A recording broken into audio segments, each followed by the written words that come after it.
Ini sekarang mengaku-ngaku pula. Sebetulnya ustadz itu tidak terlalu ingin jadi wali. Cuman karena jamaah ini selalu mengelu-elukan. Ustadz wali, ustadz wali. Dikirimnya pula berita. Hujan lebat di Pasaman Barat. Tiba-tiba reda karena Ustadz Somad.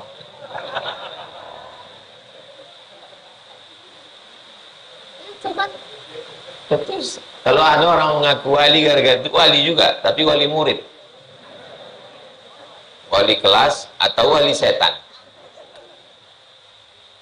Secara umum antum ini wali semua. Bismillahirrahmanirrahim.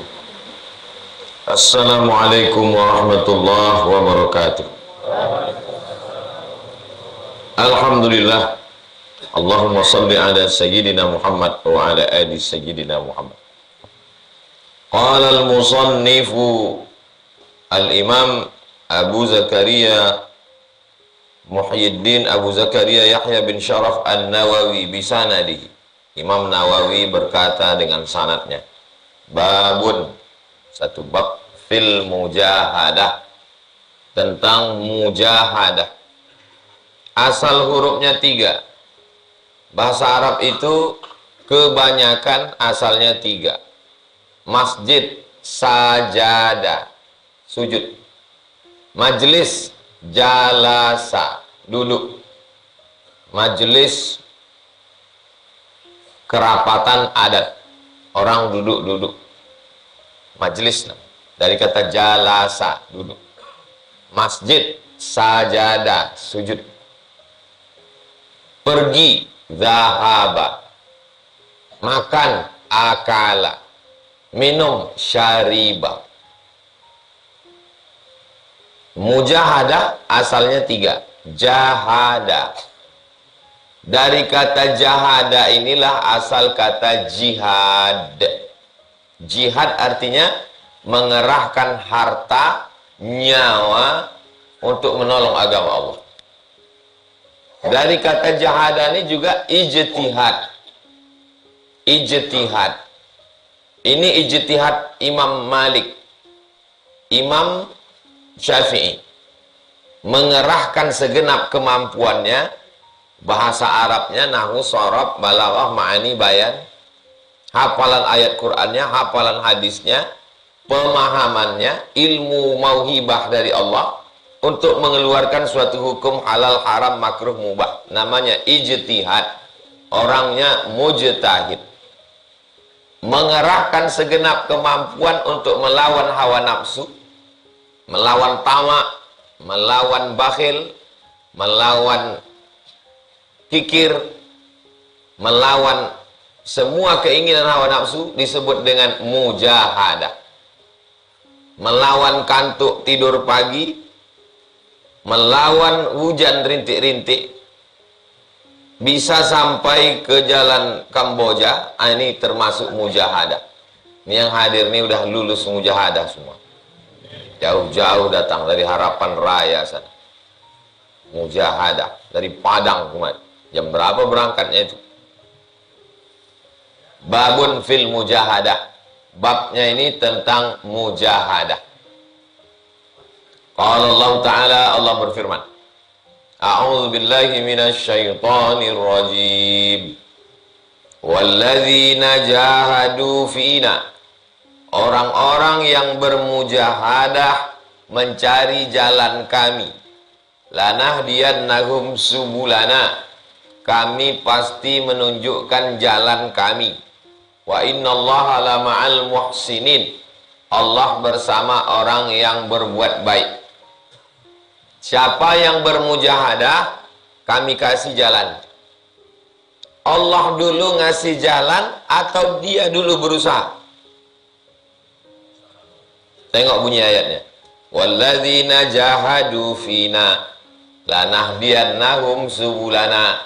Siapa yang bermujahadah mencari jalan kami, kami mengasihi dia jalan. Jadi kalau gitu siapa dulu berusaha? Kita dulu.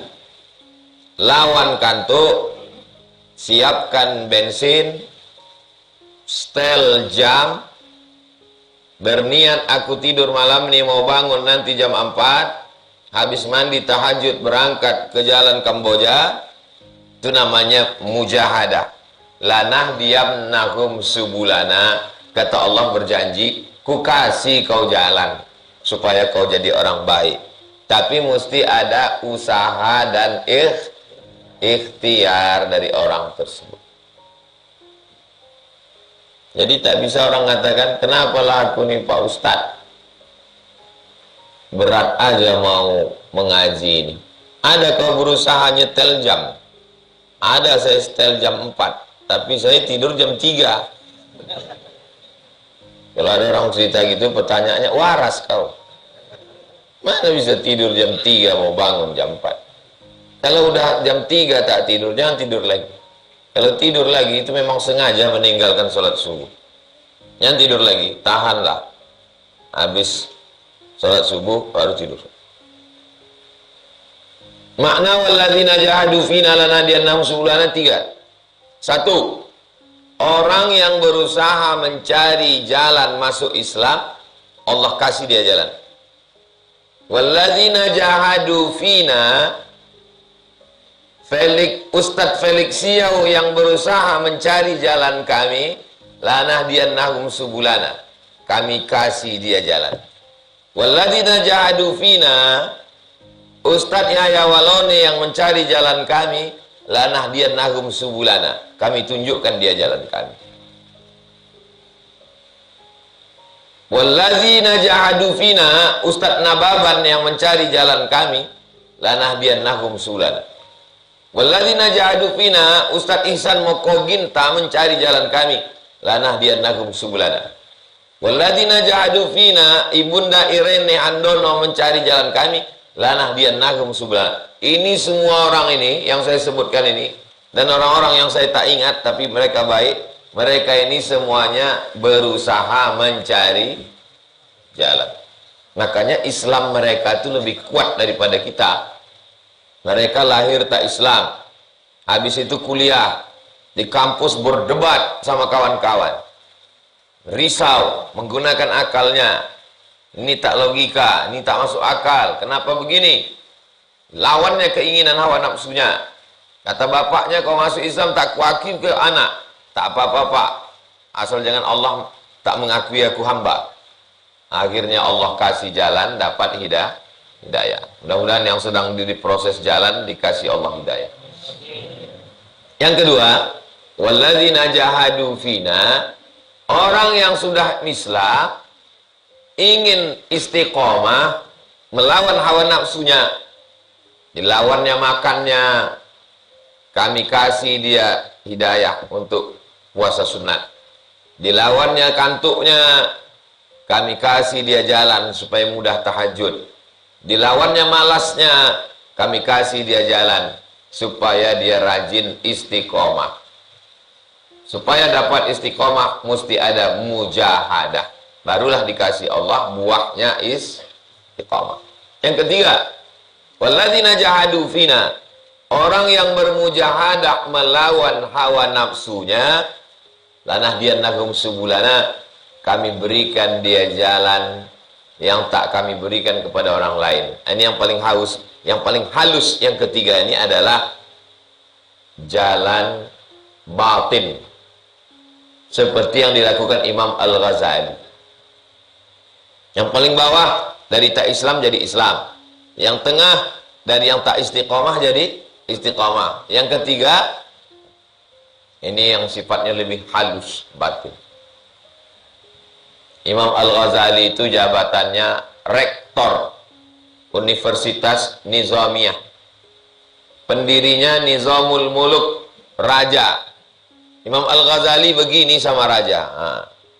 Jabatan rektor, umur di bawah 40 tahun. Terkenal, masyhur. Tapi ditinggalkannya itu semua. Tinggalkannya jabatan rektor, ditinggalkannya sultan, ditinggalkannya popularitas, pergi dia ke Masjid Jami' Umayyin di Damaskus, ibu kota Suriah.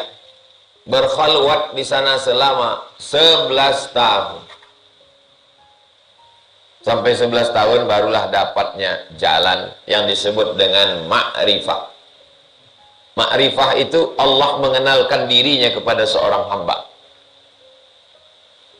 Mujahadahnya dari hamba, ma'rifahnya dari Allah. Makanya tak ada mata kuliah ma'rifah 2 SKS. Karena dia bukan dipelajari. Allah mengasih. Setelah 11 tahun dapatnya ma'rifah. Dia ditanya orang, Imam Al-Ghazali, ya, engkau sudah sampai ke maqam ma'rifah itu? Sudah. Apa yang kau nampak? Kata dia, nurun yaqdhifullahu fi qalbi abdi. Cahaya yang ditembakkan ke dalam hati seorang hamba. Macam menembakkan senter yang kuat ke dinding, tus, sehingga nampak segalanya jelas. Itulah ma'rifah. Maka ditulisnya lah kitab tipis, Al-Munqidh Minad Dhalal, nama judul bukunya. Al-Munqidh Minad Dhalal, penyelamat dari kesesatan. Di situ diceritakannya, kalau orang sudah sampai ke sini, dia akan menengok malaikat, dia menengok wali-wali, dia menengok surga, kata Imam Al-Ghazali.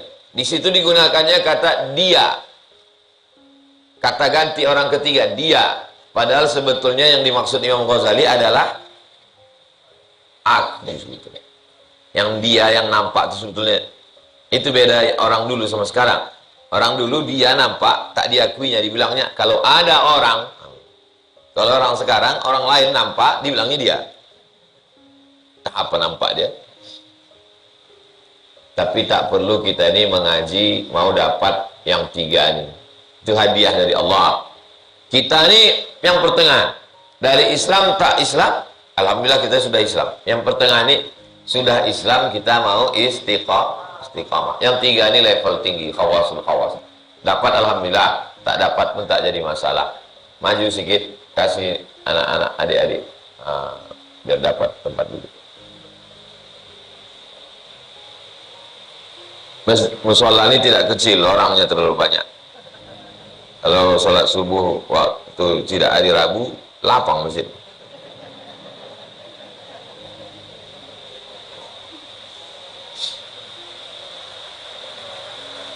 Cahaya yang ditembakkan ke dalam hati, sehingga terang benderang nampak segalanya.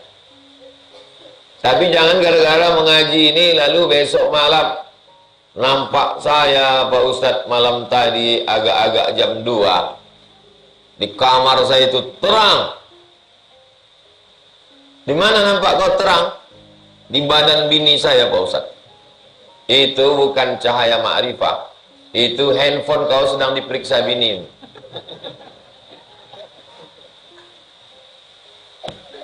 Banyak orang sekarang mengaku-ngaku menengok cahaya. Kalau ada orang bercerita mengaku-ngaku, aku berzikir nampak ini, aku nampak ini, aku nampak ini, aku udah diangkat jadi wali, itu tanda-tanda ingin dipuji orang. Itu namanya wali ngebet. Ngebet namanya. Apa ngebet itu bahasa kita?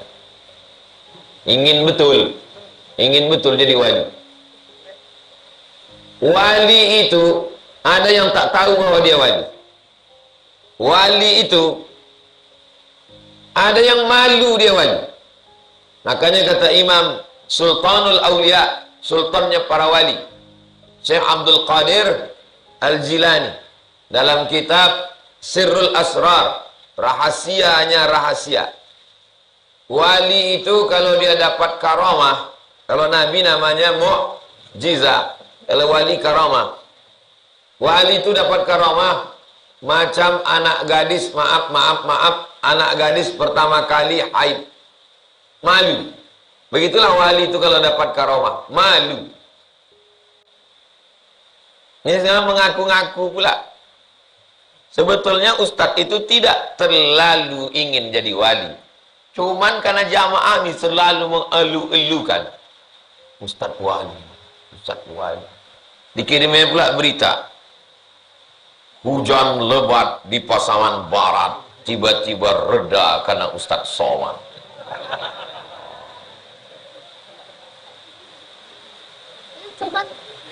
Terus kalau ada orang mengaku wali gara-gara itu wali juga, tapi wali murid, wali kelas atau wali setan. Secara umum antum nih wali semua. Menurut dalam Al-Quran antum nih wali semua. Apa sifat wali? Ala inna awliya Allah la khawfun wa la hum yahzanun. Itu sifat wali. Yang pertama, la khawfun, tak takut. Tak takut dia. Itu sifat wali. Semua yang mengaji jalan Kamboja ini wali. Karena dia tak takut lewat kuburan depan. Yang kedua, walahum yahzanun, tak sedih. Tak sedih dia helmnya basah. Cuman wali-wali level-level pion lah. Belum wali-wali kali. Yang ketiga, walladzina amanu, beriman, wa kanu yattaqun, takwa. Lahumul busyra fil hayatid dunya. 5, dapatnya busyra. Busyra itu kabar gembira di dunia. Hatinya senang, datang musibah. Yang lain stres, depresi, dia tak. Itu busyra, ada tanda-tandanya. Jadi secara umum, wali umum ya. Tapi kalau wali khusus, enggak. Dan kita beribadah ini bukan ingin jadi wali. Makanya dalam tasawuf, kaedahnya, ilahi anta maksudi, wa ridhaka matlubi. Sebelum zikir. Ilahi anta maksudi. Engkau yang kumaksud. Bukan kebal. Bukan bisa menahan hujan, bukan bisa terbang di awan, bukan ingin tahu hati orang. Yang kumaksud itu engkau. Nah, ini ada orang bersuluk, berzikir, tujuannya supaya tahu niat tamu. Saya andailah dikasih tahu Allah, hai Abdul Somad, ku kasih kau kasyaf, tersingkap semua apa yang ada di hati tamu-tamu. Tak mau. Ya Allah, tak usah. Kenapa? Karena kacau otak saya dibuatnya. Kalaulah semua tamu-tamu yang datang ke rumah saya itu saya tahu apa yang ada di hatinya, berarti berubah sikap saya. Selama ini siapapun yang datang, saya tuangkan teh, saya kasih kue. Kalau jam makan, saya kasih makan. Tapi setelah dikasih tahu Allah, berubah pikiran saya. Datang satu, datang, rupanya mau mencalek. Datang satu lagi, rupanya mau minta pinang, kan tak laku-laku. Kan merusak hati kita itu. Nah, jadi kalau begitu, ya Allah, baiklah tak usah kau bukakan. Maka nanti kalau antum tengok ada orang baik, tiba-tiba dia melakukan perbuatan makruh. Ini orang baik, tiba-tiba dia melakukan perbuatan makruh. Boleh jadi dilakukannya makruh itu supaya hilang kasyafnya. Kasyaf itu tersingkap. Tersingkap apa yang ada di balik pintu itu hingga nampak. Siapa yang mengalami kasyaf sehingga tahu aib orang, itu kasyafnya adalah kasyaf syaitan. Kasyaf terbagi dua. Satu kasyaf ilahi, satu kasyaf syaitani. Tiba-tiba antum kasyaf, tapi kasyafnya itu nampak antum aib orang. Pas antum sedang berzikir, tiba-tiba nampak antum kawan antum sedang nonton di mall. Besok antum tanya dia, kalau semalam nonton di mall, kok tahu kamu? Itu kasyaf itu. Tapi kasyafnya kasyaf syaitan. Disingkapkannya supaya sibuk antum dengan aib orang. Hati-hati. Saya tausiah di Jalan Sudirman. Bila saya tausiah itu datang ibu-ibu. Ustaz, saya ini asal habis berzikir, nampak saya apa yang ada di balik-balik dinding ini.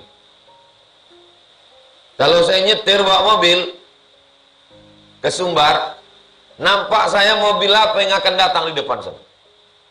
Ke Sumbar kan kita kadang takut motong kan? Bisa nampaknya. Kalau saya sedang di rumah, nampak saya siapa tamu yang mau datang. Apa yang sedang saya alami Pak Ustaz? Ibu sedang mengalami kasyaf. Tapi kasyafnya belum dapat dipastikan kasyaf ilahi atau kasyaf syaitan. Cuma membedakannya Pak Ustaz? Ibu jawab jujur. Sedang nampak-nampak nih, makin ingat Allah atau makin lalai? Kata dia, makin lalai Pak Ustaz. Asyik aku mau tahu aja apa yang ada di situ. Berarti sedang mengalami kasyaf syaitan. Hati-hati. Jadi kita ini tak usahlah terlalu mengawang-awang tinggi, Kak. Cukup dikasih Allah istiqomah sembahyang, istiqomah ke masjid, istiqomah ngaji, itu sudah wali, itu sudah insya Allah. Amin. Cuman wali-wali yang biasa-biasa aja lah. Belum super kali. Wa innallaha lama'al muhsinin. Allah bersama orang yang muhsinin. Namanya muhsin, sifatnya ihsan. Apa itu ihsan?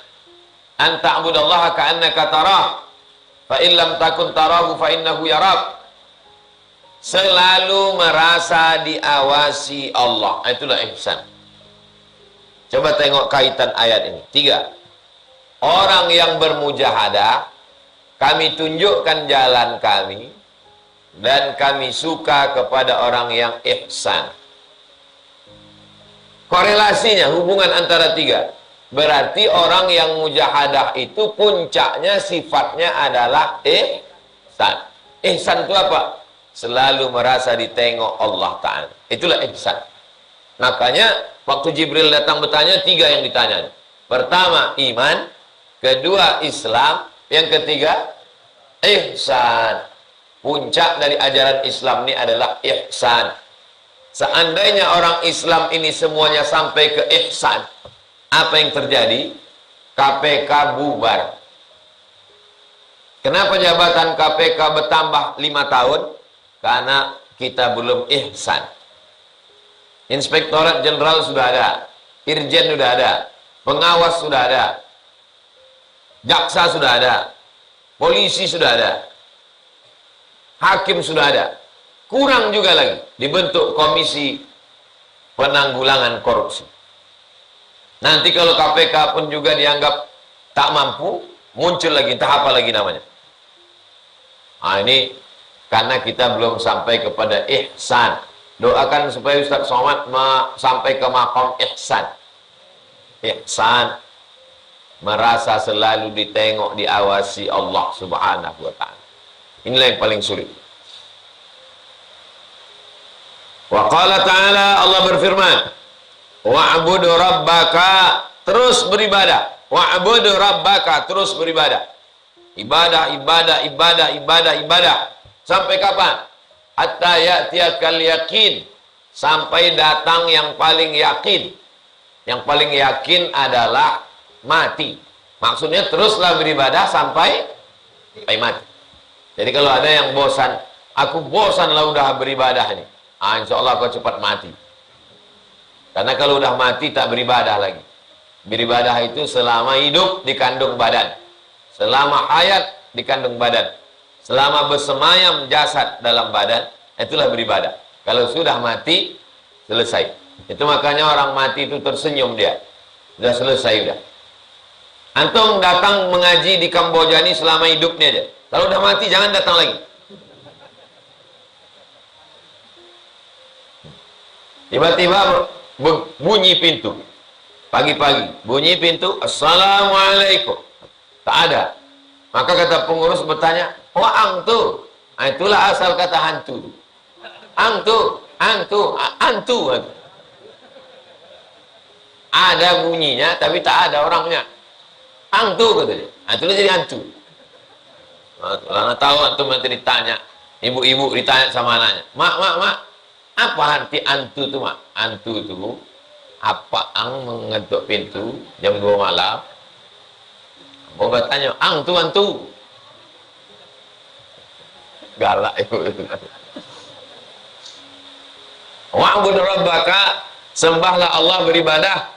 Sampai kapan kita beribadah nih Pak Ustaz? Hatta ya'tiyakal yaqin, sampai datang yang diyakini. Yang paling diyakini datang adalah mati. Yakin jodoh datang, rupanya tak datang-datang. Yakin datang anak gadis, rupanya nenek-nenek.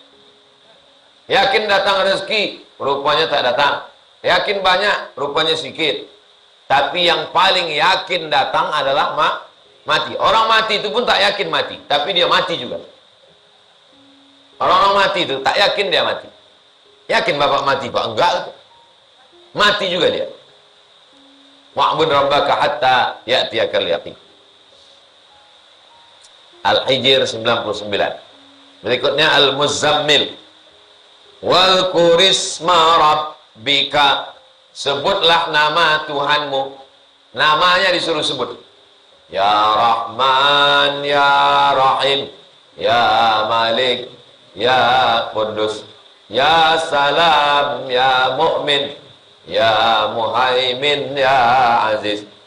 Jadi kalau kita berdoa disuruh manggil nama Allah. Ya Rahman, Ya Rahim, Ya Malik, Ya Qudus, Ya Salam, Ya Mu'min, Ya Muhaimin, Ya Aziz, Ya Jabbar, Ya Khalik, Ya Bari, Ya Musawwir, Ya Ghaffar, Ya Wahhab, Ya Razzaq, Ya Fattah, Ya Alim, Ya Qabid, Ya Basir, Ya Rafi', Ya Mu'iz, Ya Mudhil, Ya Sami', Ya Basir, Ya Hakam, Ya Adil, Ya Latif, Ya Dzal Jalali wal Ikram, Ya Fa'ul lima yurid, Ya Sabur, Ya man laisa laka mislihi syai'un wa huwas sami'ul basir. Walillahil asmaul husna. Allah punya asmaul husna. Fad'uhu biha, maka panggillah namanya. Ya Allah, Ya Rabb. Saya tak hafal Asmaul Husna Pak Ustaz, apa yang teringat aja. Ya Qadim, Ya Qadim, Ya Qadim, Ya Qadim. Dalam acara zikir akbar, Ustaz yang berzikir nih dipanggilnya Ya Qadim. Qadim artinya yang maha kekal. Sifatnya qidam. Yang punya sifat itu Qadim. Ya Qadim, Ya Qadim. Datang panitia. Mohon maaf Pak Ustaz, Kapolres datang juga.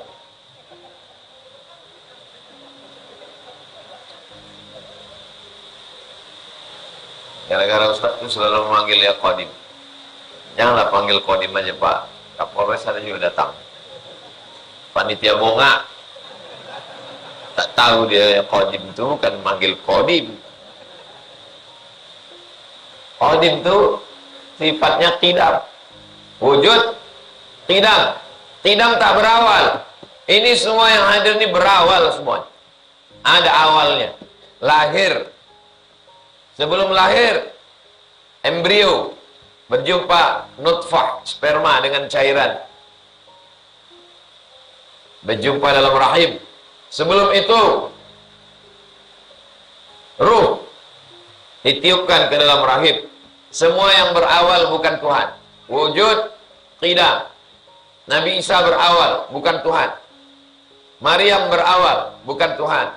Uzair berawal, bukan Tuhan. Walam yakul lahu kufuwan ahad. Wa tabattal ilaihi tabtila. Lakukanlah tabattal. Apa arti tabattal? Ai inqati ilaihi. Putuskan semua hubunganmu hanya kepada Allah. Itu arti tabattal. Wa tabattal ilaihi tabtila. Putuskan hubunganmu hanya kepada Allah Subhanahu wa ta'ala. Nah, ini termasuk subuh ini yang datang nih, putus hubungan. Putus hubungan dengan bantal. Putus hubungan dengan kasur. Putus hubungan dengan selimut. Putus hubungan dengan rumah. Watabattal ilaihi tabtila. Putuskan hubungan. Yang paling hebat adalah orang yang bisa memutuskan segala yang melekat di hatinya. Sehingga yang ada ma fi qalbi ghairullah. Yang ada dalam hatiku hanya Allah. Tapi kadang mencakapkannya aja mudah itu. Pas mengalaminya. Kemarin saya pulang dari Halim Perdana Kusuma. Cuaca itu agak lain, suara pesawat itu pun lain. Di luar tuh saya tengok awan itu hitam. Malam kami berangkat habis maghrib. Kata pilot, semua penumpang supaya kencangkan seat belt. Langsung nampak saya terbayang Haziq sama Sami. Ternyata menceramahkannya aja senang. Hilangkanlah kemelekatan dari hati kita. Anak itu datang. Antum yang belum punya anak belum tahu. Nanti udah punya anak, melekat dia. Bunyi tuh.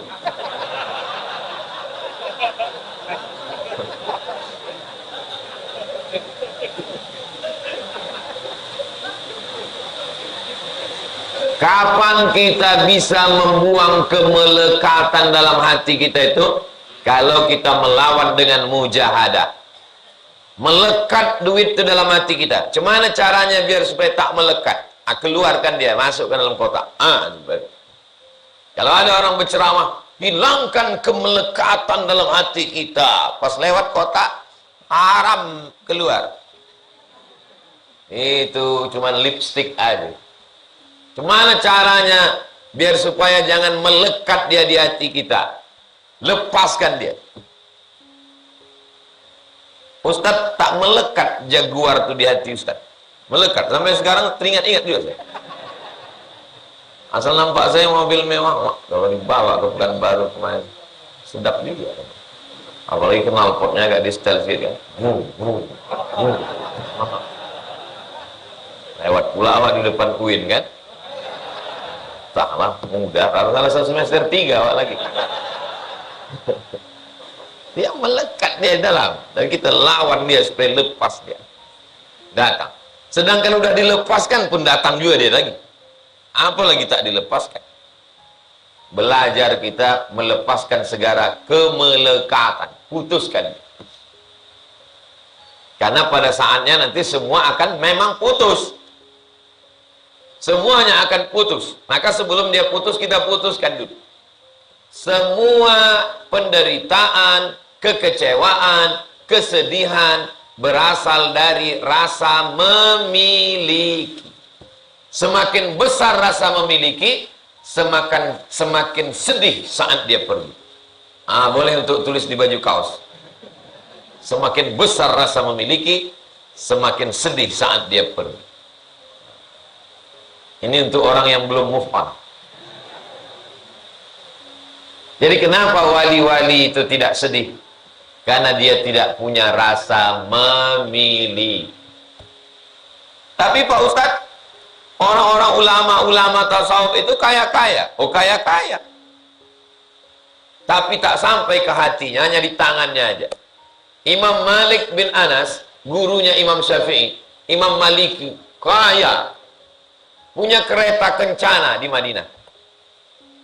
Imam Sufyan As-Sawri tinggalnya di Kufah, Irak, miskin. Sama-sama imam. Tak ada makmum, imam dua-duanya. Imam Malik di Madinah, kaya. Imam Sufyan As-Sawri di Kufah, miskin. Imam Sufyan berkirim surat ke Imam Malik. Malik, kita ini kan imam. Kita disuruh hidup sederhana. Kenapa kau punya kereta kencana di Madinah? Dijawab oleh Imam Malik. Memang dia ada, tapi dia hanya menyentuh tanganku, tak sampai ke hati. Jadi nanti antum, kalau antum jadi imam, jadi ulama, mobil antum banyak, datang orang mengkritik. Apa nih? Itulah jawabannya. Bilang, dia memang banyak, tapi dia tak sampai ke sini. Itu untuk cara membela diri aja. Kalau Imam Malik memang betul. Tapi kalau kita entah tidak lah. Yang penting lepas awak kan. Saya ajarkan untuk cara lepas dari serangan orang. Apa nih Ustaz? Ustaz kok kayak gini? Hidup Ustaz itu mesti sederhana. Jadi maksud kau suruh aku pikir miskin? Ada orang-orang yang menilai antum dari pakaian antum. Itulah kenapa ulama-ulama besar itu pakaiannya mewah-mewah. Antum tengok Habib Umar bin Hafiz. Sorbannya, jubahnya. Kenapa? Karena memang ada manusia ini menilai orang dari pakaian. Di Mesir, Syekh Abdul Ba'is. Kalau dia duduk di masjid, waktu kami datang, tinggi kursinya. Sorban besar, jubahnya 2 lapis, di dalam warna putih, di luar warna coklat, dengan wibawanya. Kami menengoknya. Datang muridnya, Ustaz, hebat tak nengok Syekh Abdul Ba'is? Hebat, muhaddis, ahli hadis, hebat Syekh ini. Ada anak Indonesia perempuan yang kerja di rumah dia itu Ustaz, mahasiswi kita, jadi pembantu, enggak, berkhidmah aja, mencucikan bajunya, menolong istrinya. Terus waktu mencuci baju tuh, Banyak kali bajunya koyak, Ustaz, dijahit tangan. Itu kenapa bajunya bagus? Dia waktu mengajar aja bajunya bagus. Supaya apa? Supaya orang yang belajar itu memuliakan ilmu. Maka kalau dia mengajar, sorbannya bagus, jubahnya bagus, bajunya bagus, penampilannya bagus. Terbalik sama orang sekarang. Kalau mau mengajar, pakai baju yang lusuh-lusuh. Biar supaya apa? Biar dibilang, oh Ustaz kami tawadhu. Pas mau pergi undangan, wow, lengkap dengan songketnya. Kerisnya sekali. Menunjukkan dia gagah. Makanya Imam Malik bin Anas kalau mau mengajar hadis, dipakainya baju yang paling bagus. Ustaz kami tengok tak ada baju. Inilah baju yang paling bagus. Baik. Gambar. Bagus. Sarung. Peci. Bagus. Bukan untuk memuliakan diri, tapi untuk memuliakan ilmu. Ini nanti antum kalau pulang diminta sama orang di kampung, Dek, dari UIN ya? Ya, dari UIR ya? Ya, dari UNDRI ya? Ya. Bisa ceramah di tempat kami? Saya kalau ceramah-ceramah tak beri sini terus terang nggak bisa saya. Cuman kultum-kultum, ampas-ampas tak, bukan level saya itu Pak. Tapi kalau untuk membacakan kitab Riyadhus Shalihin, insya Allah bisa. Hatam, enggak, 2-3 hadis saja. Antum pakailah, pakai baju koko di dalam, habis itu antum pakai jas alma mater, jas UIN, jas UIR, jas lancang kuning, jas amik, akademi, apa amik itu? Komputer kan? Nah, bukan untuk orang menilai antum dari pakaian antum. Ustaz, kenapa ceramah tak pakai sorban? Karena antum semua udah kenal anak. Kalau dulu kemana-mana pakai sorban. Coba waktu baru pulang dari Maroko tuh kepedean. Kita kalau baru pulang itu PD-nya luar biasa. Kita menganggap kita lah yang paling alim di Pekanbaru. Nah, jadi tak pakai sorban.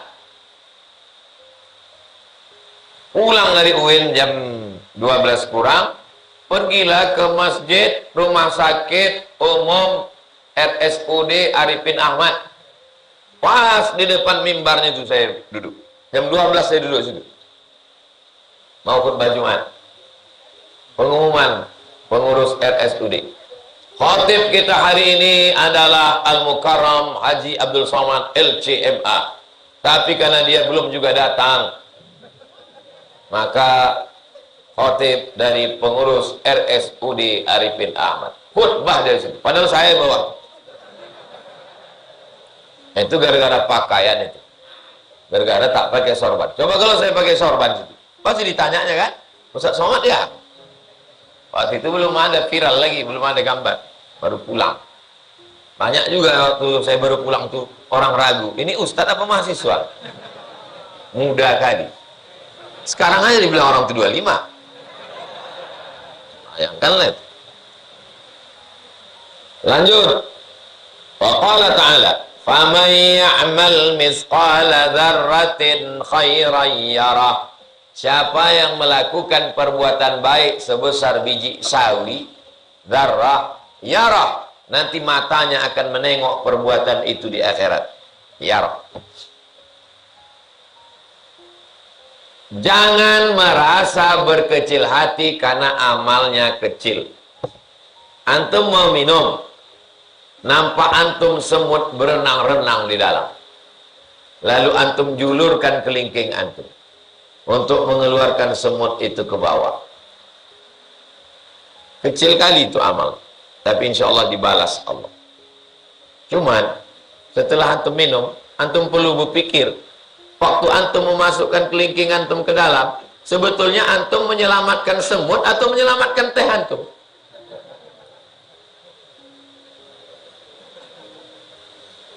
Nanti bisa dibuat. Buat video pendek, pura-pura antum pagi mau sarapan di rumah kos mau kuliah. Nanti bantu gini. Faman ya'mal mithqala dzarratin khairan yarah. Sebesar biji sawi pun perbuatan baik kita akan dinilai Allah. Salah satunya adalah menyelamatkan semut dari air. Cuman perlu kita renungkan. Apakah kita menyelamatkan semut atau menyelamatkan teh kita? Yang tahu hanya Allah dan kita. Jangan kemana-mana, tonton terus video berikut. Jangan membuat ceramah yang terlalu panjang. Ceramah asal lewat 10 menit udah tak ditonton orang. Kenapa? Orang sekarang mau cepat. Dulu yang ditonton orang YouTube. Begitu datang Instagram, tonton Instagram. Setelah datang TikTok, tonton TikTok. Sekarang TikTok pun tak ditonton orang. Yang ditonton orang apa? Story. Dunia udah mau kiamat. Maka antum buat video yang singkat, padat, pendek, bermakna. Share. Nanti kalau ada acara Maulid Nabi, Isra Mi'raj, Nuzul Quran, menyambut tahun baru Hijrah, dulu ada acara lomba azan, lomba baca Quran. Sekarang buat lomba video pendek. Buat nanti. Persatuan Kajian Riyadhus Shalihin membuat lomba video pendek. Mana yang bagus videonya? Pergi antum ke danau buatan. Antum celupkan jari antum ke dalam. Inilah dunia, guys. Mana yang kau ambil ujung jarimu menetes, itulah dunia. Sedangkan danau yang luas, itulah akhirat. Maka kalau dapat setitik, jangan sedih. Kalau dapat yang setitik ini jangan bangga, karena yang kau dapat juga setitik. Kalau tak dapat juga jangan terlalu kecewa, karena yang tak dapat juga setitik. Cukup 30 detik. Share. Kalau udah ada 100 video, kasih tahu saya endorse. Ini kadang anak-anak muda datang, tolong Ustaz endorse ini channel saya Ustaz. Berapa video? Belum ada lagi Ustaz. Apa yang mau ditonton orang? Jadi zaman antum ini sekarang zaman yang mudah untuk berdakwah. Kalau zaman kami dulu susah. Saya tahun 96 kuliah di UIN, IAIN, masuk ke perpustakaan, baca majalah Tempo. Di situ ditulis, nanti tahun 2000 sekian akan ada namanya internet. Kita bisa mengakses dari manapun. Macam mana lah internet itu ya? Tahun 96 tuh. Saya punya email pertama kali tahun 1999 di Kairo. Itulah email pertama kali. Jadi kalau saya ceritakan, zaman kami zaman yang penuh penderitaan. Anak muda ini sekarang derita lo. Jadi zaman kalian adalah zaman yang paling mudah untuk menyebarkan kebaikan. Maka jangan pernah sepelekan perbuatan baik. Fama ya'mal mithqala dzarratin khairan yarah. Az-Zalzalah ayat 7. Berikutnya, qala ta'ala, "Wa ma tuqaddimu li anfusikum min khairin." Semua yang kau lakukan untuk persiapan dirimu menghadap Allah, khairin, perbuatan baik, tajiduhu indallah, nanti kau akan menengoknya di hadapan Allah. Huwa khairun wa a'zama ajra, dan balasan yang paling besar. Semua yang antum lakukan, bangun pagi membangunkan kawan, nampak nanti. Walaupun kawan itu tak bangun-bangun. Berangkat ngajak kawan, jadi kita berangkat pengajian, ada. Mengingatkan kawan, ada. Sepele, kecil. Cuman kadang mahasiswa ini diingatkannya semua, habis itu dia pun tidur. Kau ke WA kami tadi semua, ya. Kau kenapa tak datang? Man dalla ala khairin falahu mithlu ajri fa'ili. Siapa menunjukkan orang berbuat baik, dia udah dapat pahala. Aku udah dapat, untuk apa aku datang lagi? Ini orang yang cerdas, smart, tapi tak berakhlak. Itulah pentingnya kecerdasan intelektual dengan kecerdasan spiritual dengan kecerdasan emosional. Ada orang yang secara intelektual cerdas, tapi spiritualnya kering, sekuler, liberal, ateis, agnostik. Itulah maka diiringi zikir. Maka setiap kita subuh, saya berusaha kita zikir. Tadi 70 kali. Afdalu zikri fa'lam annahu la ilaha illallah. Waktu ke lafaz Allahnya itu di jantung. yang berdegup, yang berdetak di situ. Bukan Allah itu di situ. Allah mewujud bila makan, Allah ada tak bertempat. Kenapa jantung? Ala bi zikrillahi tatmainnul qulub. Huwallazi anzala sakinata fi qulub. Allah yang menurunkan ketenangan ke dalam qulub. Qulub itu artinya jantung. Qalbu. Allah menurunkan ketenangan ke dalam kalbu kita. Kalbu itu anjing. Patutlah anjingnya tenang. Bukan kalbu, qalbu. Allah menenangkan kita dengan menanamkan ketenangan dalam qalbu kita. Qalbu. Jamaknya qulub. Kalau satu qalbu, kalau dua qalbani, kalau tiga qulub. Itu beda bahasa Arab sama bahasa Inggris. Kalau bahasa Inggris tinggal tambah S. Satu heart. You are my heart. Kalau banyak hearts. Kalau satu book, kalau banyak books. Kalau bahasa Arab tak bisa begitu. Kalau satu kitab, kalau banyak kutub. Fiha kutubun qaimah. Kalau satu bab, kalau banyak abwab. Udkhulu min abwabim mutafarriqah. Makanya orang yang menghafal 10 kosakata bahasa Arab, otomatis dia menghafal 20. Kenapa? Karena menghafal singular and plural. Menghafal mufrad dan jamak. Al-Muzammil 20. Berikutnya, wa ma tunfiqu min khairin. Semua yang kau lakukan, kau berikan, kau infakkan. Min khairin, perbuatan baik. Fa innallaha bihi alim. Allah maha tahu. Apa makna Allah maha tahu? Kalau Allah maha tahu, kau tak perlu kasih tahu orang. Sekarang banyak orang meringankan beban malaikat dengan mencatat segala amal kebaikannya. Kata malaikat, alhamdulillah, malaikat sebelah kanan, aku sekarang tugasku sudah tak terlalu berat lagi. Kenapa? Udah dibantu, ditulisnya semua udah. Tulisnya di grup, ditulisnya di ini, tulisnya sini, tulisnya. Tak usah kita tulis. Yang menulis itu orang. Kalau orang menulis, men-share, itu dalam rangka watawasau bil haq, watawasau. Tapi orang baik tak boleh diam.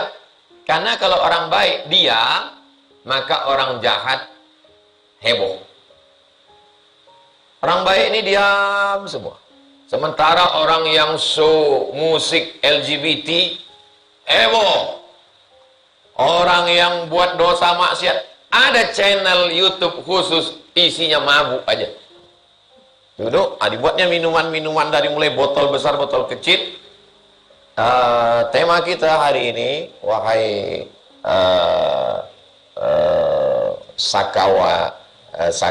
sakawan dan sakawati. Tema kita adalah kapan lo pertama kali mabuk?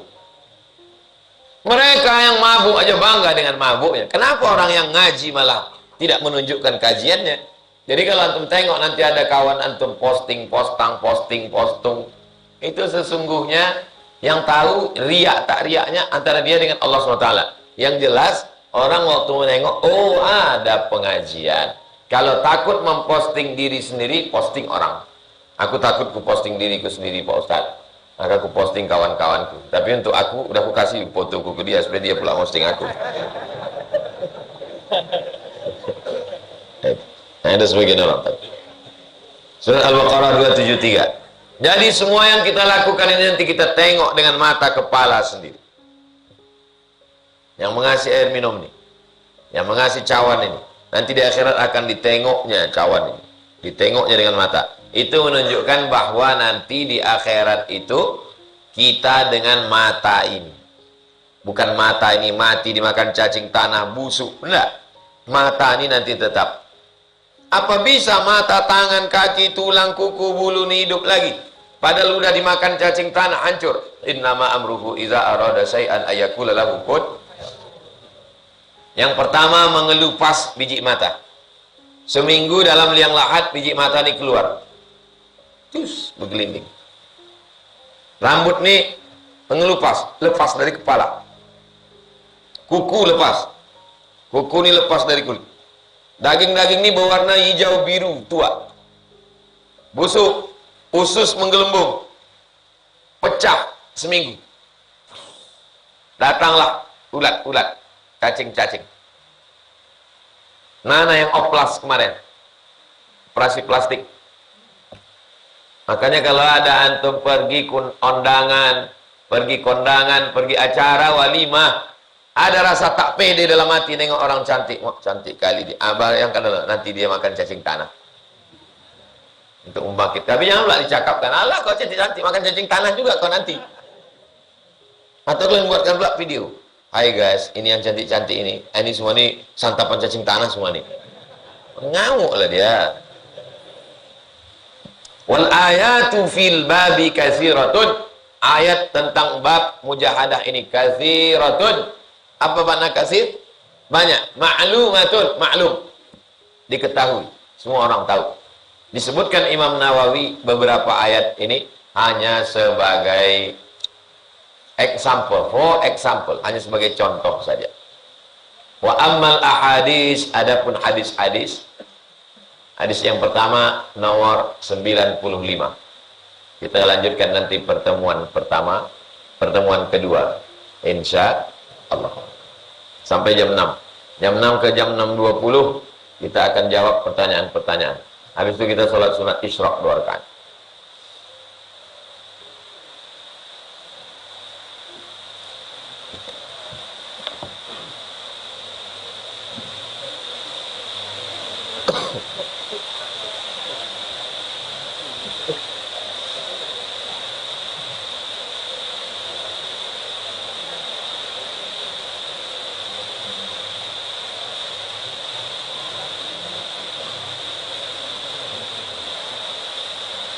Nampak? Syekh Abdul Ba'is gini dia kalau mengajar. Nanti antum punya duit pergi ke Mesir sehingga ke Alexandria, Iskandaria, 200 kilo dari Kairo. Jumpai Syekh ini, gila dia kalau mengajar. Sorban, kejubah 2 lapis. Kursinya berwibawa macam raja-raja, hebat. Rupanya bajunya di rumah koyak jahitan. Kalau baju di rumah, tapi kalau baju mengajar, supaya apa? Menghormati ilmu. Kalau antum ketemu ustaz antum, kiai antum, buya antum, dosen antum, tuan guru antum, pakaiannya mewah waktu mengajar, jangan suudzon. Dia menghormati ilmu. Gitulah ulama-ulama. Saya pakaian begini ada di rumah. Sorban besar ada, pernah saya pakai. Habis itu saya tengok, tak cocok pula. Waktu dirasa-rasa gitu, cocok.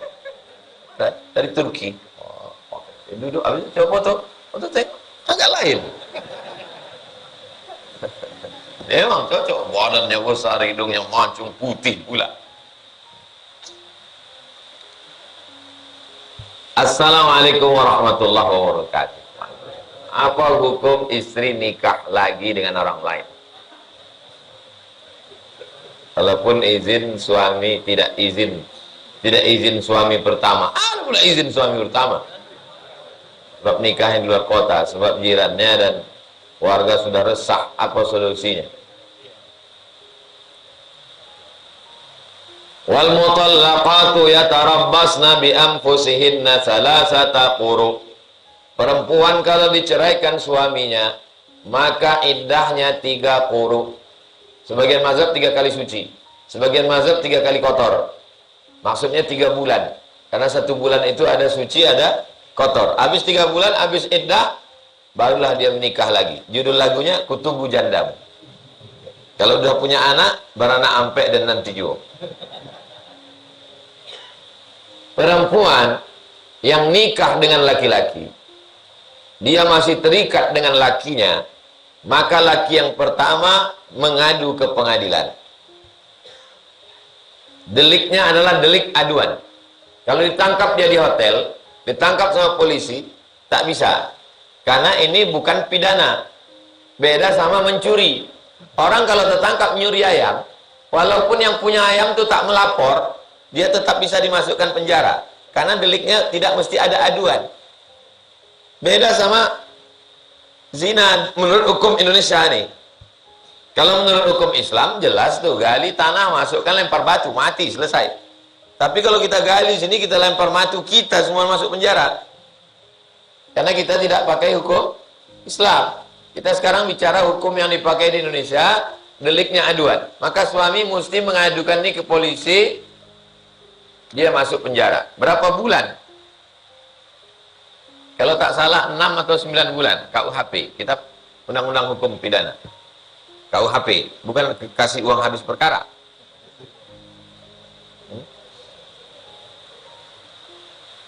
Sebab nikah di luar kota, jiran dan warga sudah resah. Mana Pak RT? Pak RT, Pak RW, panggil ini. Kumpul kerbau ini. Panggil kerbau ini, kerbau jantan dan kerbau betina ini. Panggil, kalian udah merusak. Kau berzina di rumah ini, satu kampung nih. Kenapa kalian diam? RT, RW, panggil. Arak dia keliling kampung, masukkan ke penjara. Laporkan ke polisi. As-sakitu anil haq, setan akhras. Orang yang diam melihat kebatilan, kemungkaran, setan bisu. Ini perumahan-perumahan ini, kalau ada orang buat maksiat, buat dosa, jangan kalian diam. Karena kalau balanya datang, bukan cuma dia aja kena, kita pun kena semua. Rahmat Allah tak turun. Heran aku Pak Ustadz. Aku tidur cepat, badan sehat. Kenapa berat sembahyang subuh? Salah satunya tak merasakan nikmatnya ibadah, dicabut Allah nikmat. Jangan sangka dicabut nikmat itu mobilnya hilang, mobilnya, rumahnya. Bukan itu maksudnya. Makna dicabut nikmat adalah tidak merasakan nikmatnya ibadah, gara-gara diam melihat perbuatan maksiat. Tapi RT-nya tak peduli Pak Ustadz, ganti RT baru. RW-nya tak peduli Pak Ustadz, ganti RW baru. Musyawarah semuanya. Wa amruhum syura bainahum. Jangan diam. Apakah ada istilah membadalkan haji di Mekah untuk orang yang meninggal? Ada orang pergi haji, lalu kata dia, labbaik Allahumma subruma. Aku menghajikan Subrumah. Kata Nabi, Subrumah itu siapa? Subrumah ko dun sana ambo. Saudara saya ya Rasulullah. Kau hajikan Subrumah? Iya. Kau sudah haji apa belum? Belum. Kata Nabi, hajikan dulu dirimu, baru hajikan Subrumah. Inilah dalil boleh menghajikan orang lain dengan syarat orang itu sudah haji. Jadi kalau nanti kalian udah haji, dapat kesempatan haji kedua, haji pertama pakai duit kalian sendiri, amin. Haji kedua ini macam-macam, ada namanya Haji Abidin atas biaya dinas, ada namanya Haji Mansur, halaman rumah kena gusur. Mohon maaf Pak Mansur. Nah, berangkat, waktu haji kedua tuh hajikanlah. Ayah kalian belum haji, hajikan dia. Mak kalian belum haji, hajikan dia. Ada saudara belum haji, hajikan dia. Dengan syarat orangnya sudah mimdatema taya bawati. Kalau masih hidup tak bisa. Tapi katanya dalam hadis itu ada orang hidup dihajikan. Ada. Ayahnya ini kalau naik atas onta jatuh. Asal didudukkan di atas onta jatuh. Kenapa? Karena kalau duduk di atas onta itu tulang belakang mesti berdiri. Ayahnya tak bisa lagi. Tak bisa dia duduk, maka boleh dihajikan. Di Indonesia, kalau ada orang tak bisa duduk, tetap bisa pergi haji. Kenapa? Karena naik pesawat bisa duduk terlentang. Sampai ke sana, tawafnya didorong. Sa'inya dorong pakai kursi. Wukufnya dibawa pakai ambulan, bukakan pintu. Cuman orang kadang kalau umurnya udah terlampau 80, 90, macam-macam pikir. Walaupun badannya sehat, badan sehat, sampai ke atas pesawat, minta turun pula ke pramugari. Mau kemana Pak? Ayam belum makan. Sampai di Madinah diwawancarai orang, tanya tetangganya, rupanya dia tak punya ayam. Nah, jadi memang pikiran ini macam-macam. Memang umur-umur segitu lagi lucu-lucunya.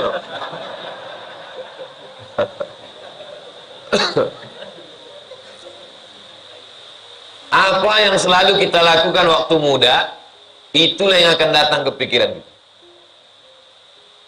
Kenapa Bapak teringat ayam? Karena yang selalu dia lakukan nasi ayam.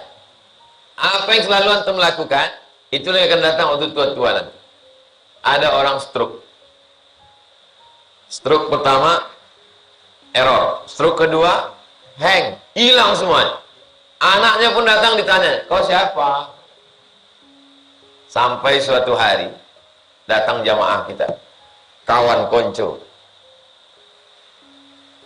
Jamaah ini cerita ke saya. Datang jamaah ini menjenguk dia. Tahu apa kata dia ke kawannya? Saya mau menceritakannya pun segan, tapi karena ini tak nyebut nama. Ke kawan ini, tua udah hampir 80. So, ke kawan ini kata dia, itu selalu kerja dia dulu. Antum hati-hati lah. Jangan sampai antum tua, umur 80 datang kawan jenguk. Apa ulah antum dulu di kos-kosan itu? Ya tak sadar lagi. Yang mana datang ke saya. Aku Pak Ustaz terkejut kali ya Pak Ustaz. Itulah Pak dimintanya aku Pak Ustaz. Pas-pas. Tapi antum yang suka mengaji ini nanti kalau udah tua, pas datang kawan antum, yang antum tanya, masih ada pengajian Riyadhus Shalihin? Antum bilang, Ustaz sama udah 50 tahun mati. Saya menjenguk orang tua umurnya 95 di rumah sakit Arifin Ahmad ke atas. Tak bisa lagi masuk jarum suntik karena kulitnya udah lembut macam tisu. Terbaring aja. Datang anaknya, Mak, kata dia, kau siapa? Tak ingat dia. Terus dibilangnya, ini Mak, ku bawa Ustaz Somad. Siapa? Ustaz Somad. Dibisikkannya ke anak, sedekah. Saya terkejut. Kenapa dia bilang sedekah, Pak? Karena omak saya ini orang tarekat Naqsabandiyah. Orang tarekat setiap jumpa khalifah sama mursyid sedekah. Dari muda sedekah. Jadi dia tahu asal ustaz. Apa yang selalu kalian lakukan, itulah yang datang waktu tua nanti. Kalian nanti kalau sampai umur 80 90, datang kawannya yang masih hidup menjenguk, kalian akan tanya, masih ada Riyadhus Shalihin? Allahu Akbar. Allah bisa karena biasa. Dari kecil telonjak-lonjak, udah besar terbawa-bawa, udah tua, terubah tidak. Jadi kita ini sekarang sedang membiasakan. Maka saya senang sekali pengajian Rabu subuh ini. Kenapa? Yang datang nih banyak anak-anak muda. Yang tua tak ngaji tak apa-apa. Mereka itu udah mau mati semua tuh. Bapak-bapak yang tua ini, yang datang ini, bapak sebenarnya tidak tua. Bapak adalah anak muda yang terjebak di tubuh orang tua. Karena tua itu bukan umur. Tua itu kan masalah rasa kan. Saya kok ditanya anak, umur berapa Pak Ustaz? Tergantung. Kadang-kadang 25. Umur itu rasa, bukan tua. Banyak anak muda yang bawaannya mau mati. Aku Pak Ustaz suntuk kali, mati aja kau. Aku nak kalau mau buat semak Pekanbaru aja. Buat semak Rimau Panjang aja. Ada guna kau hidup. Buat macet Subrantas saja.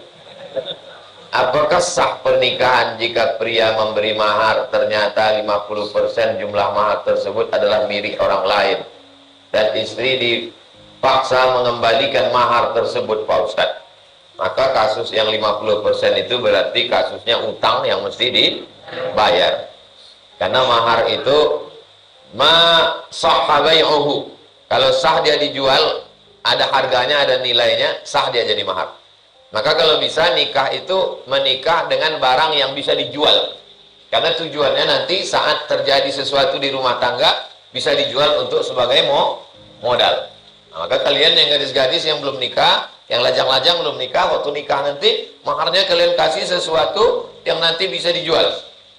Aku nikahkan engkau dengan mahar sebentuk cincin emas tunai, sah. Kalaupun mau ditambah telekung, bukan. Jangan nikah ke telekung.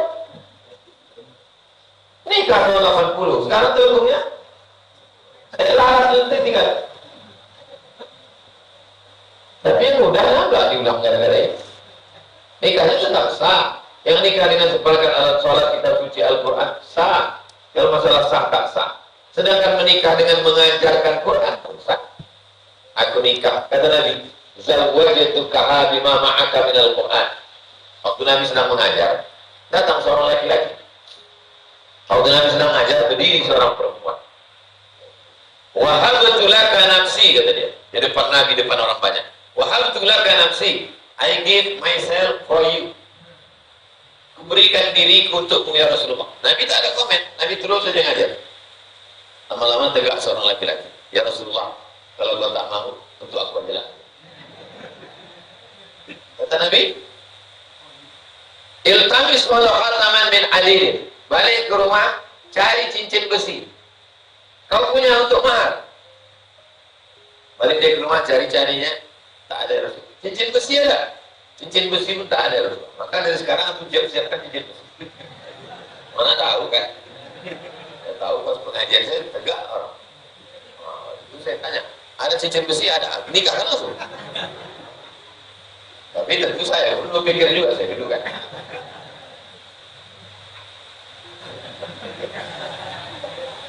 Cincin besi tak ada, cari lagi. Kata dia ada kain ya Rasulullah. Berapa kain kau? Satu. Kau kan jadikan mahar untuk binimu, ya. Nanti kalau kainnya dipakai bini kau pakai apa? Dia diam, dia malu. Habis itu dia pun pergi. Pas dia pergi itu dipanggil Nabi. Kata Nabi, zawajtukaha lima ma'aka minal Quran. Kau nikah. Kau ada hafal Quran? Ada ya Rasulullah. Itu mentaklak semua. Surat ini, surat ini, surat ini. Zawajtukaha lima ma'aka minal Quran. Kau nikahkan kau sama dia dengan mengajarkan Al-Quran. Langsung di situ sah. Tak ada bagai pacaran, tunangan, khidbah, ta'aruf, kelamaan. Gas langsung. Itu the point. Itulah dalil oleh mengajarkan Quran. Tapi hukum aslinya, mahar itu sesuatu yang bisa dijual. Kalau ternyata setelah nikah, rupanya dia utang, maka berarti nikahnya tetap sah. Tapi dia, ini kan utangnya bukan utang si perempuan. Utang si laki-laki ini mesti dia lunasi, dia yang wajib melunasinya. Setelah mahar itu dikasih, sekarang mahar itu punya suami atau punya istri? Punya istri. Maka utangnya itu adalah utang si suami kepada istri. Apa hukum memfitnah setan, Pak Ustaz?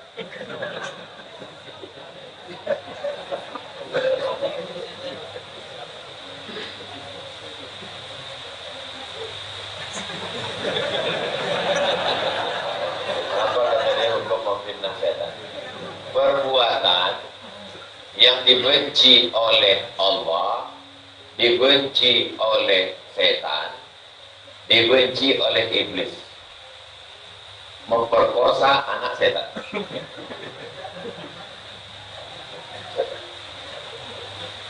Ada perbuatan yang dibenci Allah, sholat, zina.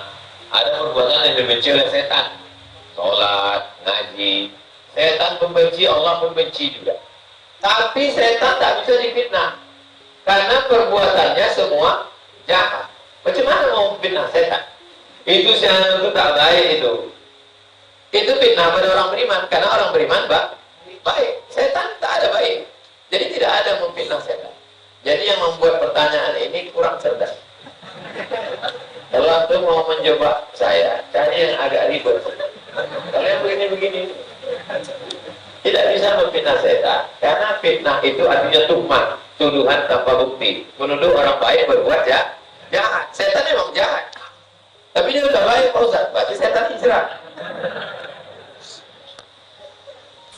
Bina setan hijrah. Aisyah cemburu. Sayyidatuna Aisyah cemburu. Lalu kata Nabi, "Aghirti Aisyah." Kau cemburu Aisyah? Kata Nabi, "Iya, aku cemburu ya Rasulullah." Kata Nabi SAW, "Kamu diganggu setan." Kata Aisyah, "Awa ma'aya setan?" Apakah aku ini ada setannya? Kata Nabi, "Nah." "Hal ma'akul insan setan?" Apakah setiap manusia ini ada setannya? Iya. Aku ada setanku, kamu ada setanmu. Itulah yang disebut dengan jin qarin. Jin qarin. Waktu kita lahir, dia ikut mendampingi, dicucuknya pusat kita sebagai anak beliau. Jadi setelah itu menangis dicucuk setan. Kata Aisyah, "Bersama aku ada setan?" Iya. "Semua manusia ini ada setannya?" Iya. "Maaf setan." Tengok cerdasnya Aisyah. "Aku manusia, sama aku ada setan ya." "Kau kan manusia juga ya Rasulullah. Berarti sama aku ada setan." Kata Nabi, "Walakin innallaha a'anani fa aslama. Jin yang ikut sama aku itu ditolong Allah, dia masuk Islam. Itulah dalil setan hijrah. Tapi antum jangan berpikir mau menghijrahkan setan. Ustaz, boleh nanya, ya gimana cara setan saya ini bisa login? Kamu aja tak lompat udah alhamdulillah.